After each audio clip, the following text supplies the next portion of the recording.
ശനിയുടെയും വ്യാഴത്തിൻ്റെയും രാശിമാറ്റങ്ങൾ 2025 May മാസത്തിൽ അശ്വതി നക്ഷത്രക്കാർക്ക് പ്രധാനമാണ്. ശനി 2025 മാർച്ച് 29 മീനൻ രാശിയിൽ പ്രവേശിച്ചത് അശ്വതി നക്ഷത്രക്കാർക്ക് 7.5 ശനി കാലഘട്ടത്തിൻ്റെ തുടക്കമാണ്. ഈ സമയം വെല്ലുവിളികളും കൂടുതൽ ഉത്തരവാദിത്തങ്ങളും സാമ്പത്തികപരമായ ശ്രദ്ധയും ആവശ്യമായി വരും. വ്യാഴം 2025 മെയ് 15 ഇടവൻ രാശിയിൽ നിന്ന് മിഥുനൻ രാശിയിലേക്ക് സംക്രമിക്കും. ഈ മാറ്റം അശ്വതി നക്ഷത്രക്കാർക്ക് പുതിയ അവസരങ്ങളും വളർച്ചയും നൽകും. ആശയവിനിമയം, ധൈര്യം, സഹോദരങ്ങളുമായുള്ള ബന്ധം എന്നിവ മെച്ചപ്പെടുത്താൻ ഇത് സഹായിക്കും. അശ്വതി നക്ഷത്രത്തിൽ ഗ്രഹങ്ങളുടെ സ്വാധീനം നോക്കാം. ഓരോ ഗ്രഹത്തിൻ്റെയും രാശിയിലെ സ്ഥാനം അശ്വതി നക്ഷത്രത്തിൽ ജനിച്ച വ്യക്തികളെ വ്യത്യസ്ത രീതികളിൽ സ്വാധീനിക്കും. സൂര്യൻ ഇടവൻ രാശിയിൽ നിൽക്കുന്നത് അശ്വതി നക്ഷത്രക്കാരുടെ ഊർജത്തെയും ആരോഗ്യത്തെയും സ്വാധീനിക്കും.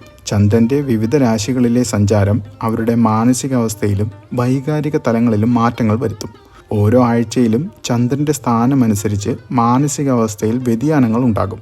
ശനി മീനൻ രാശിയിൽ നിൽക്കുന്നത് അശ്വതി നക്ഷത്രക്കാർക്ക് കൂടുതൽ ഉത്തരവാദിത്തങ്ങളും വെല്ലുവിളികളും നൽകും. രാഹു മീനത്തിൽ നിന്ന് കുംഭത്തിലേക്ക് മാറുന്നത് അപ്രതീക്ഷിതമായ മാറ്റങ്ങളും നേട്ടങ്ങളും നൽകും. 2025 മെയ് മാസത്തിലെ അശ്വതി നക്ഷത്രക്കാരുടെ ജീവിത ഫലങ്ങൾ. തൊഴിൽപരമായി വ്യാഴത്തിൻ്റെ മിഥുനത്തിലേക്കുള്ള മാറ്റം അശ്വതി നക്ഷത്രക്കാർക്ക് പുതിയ തൊഴിലവസരങ്ങൾ നൽകാനാകും.